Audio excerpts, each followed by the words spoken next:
Does God exist? Is there evidence for the existence of God? A presentation of Got Questions Ministries. Does God exist? I find it interesting that so much attention is given to this debate. The latest surveys tell us that over 90% of people in the world today believe in the existence of God or some higher power.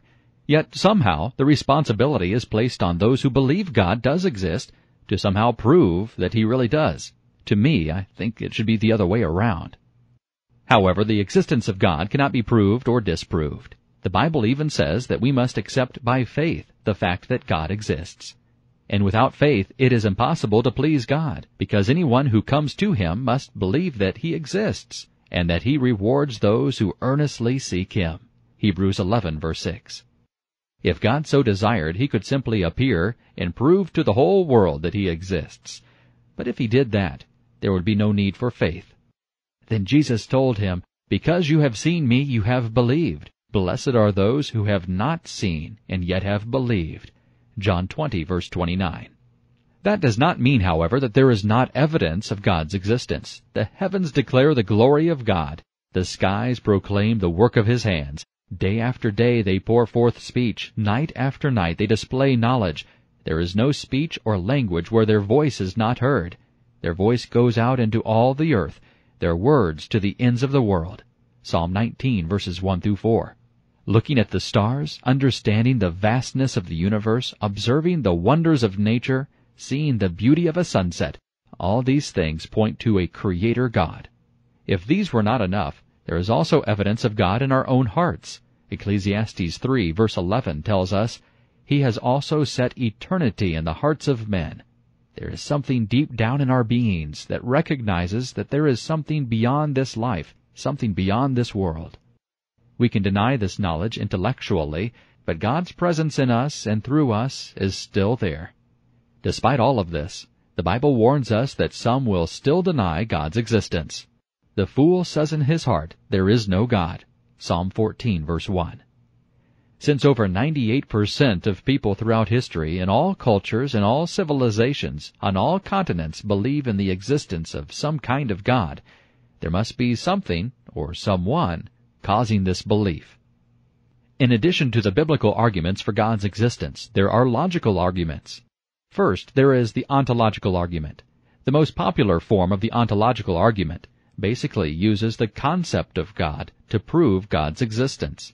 It begins with a definition of God as that than which no greater can be conceived. It is then argued that to exist is greater than not to exist, and therefore the greatest conceivable being must exist. If God did not exist, then God would not be the greatest conceivable being, but that would contradict God's very definition. A second is the teleological argument. The teleological argument is that since the universe displays such an amazing design, there must have been a divine designer. For example, if Earth were even a few hundred miles closer or further away from the Sun, it would not be capable of supporting much of the life it currently does. If the elements of our atmosphere were even a few percentage points different, every living thing on Earth would die. The odds of a single protein molecule forming by chance is 1 in 10 to the 243rd power. That is a 10 followed by 243 zeros. A single cell is comprised of millions of protein molecules. A third logical argument for God's existence is called the cosmological argument. Every effect must have a cause. This universe and everything in it is an effect. There must be something that caused everything to come into existence. Ultimately, there must be something uncaused in order to cause everything else to come into existence. That uncaused something is God. A fourth argument is known as the moral argument. Every culture throughout history has had some form of law. Everyone has a sense of right and wrong. Murder, lying, stealing, and immorality are almost universally rejected. Where did this sense of right and wrong come from, if not from a holy God?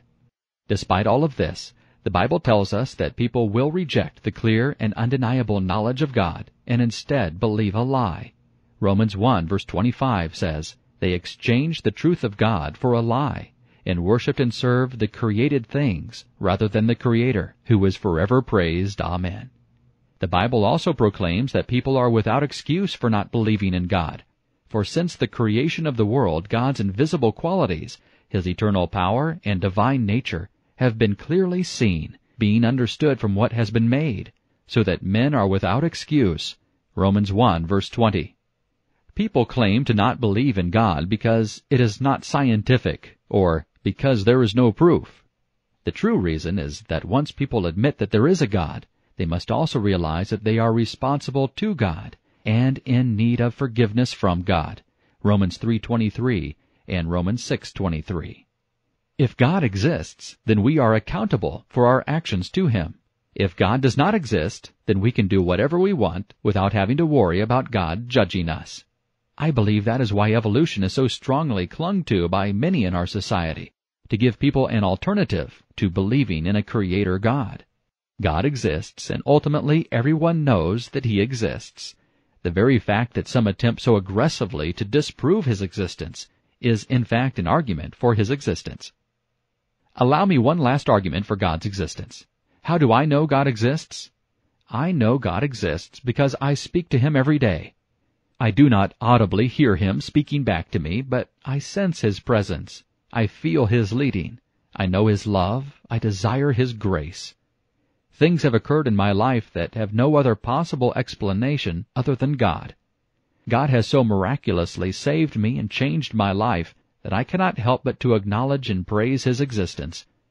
None of these arguments in and of themselves can persuade anyone who refuses to acknowledge what is so plainly clear.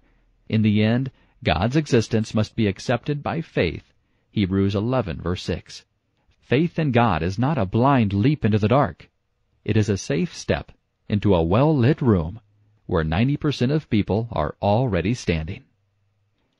This has been a presentation of Got Questions Ministries, www.gotquestions.org.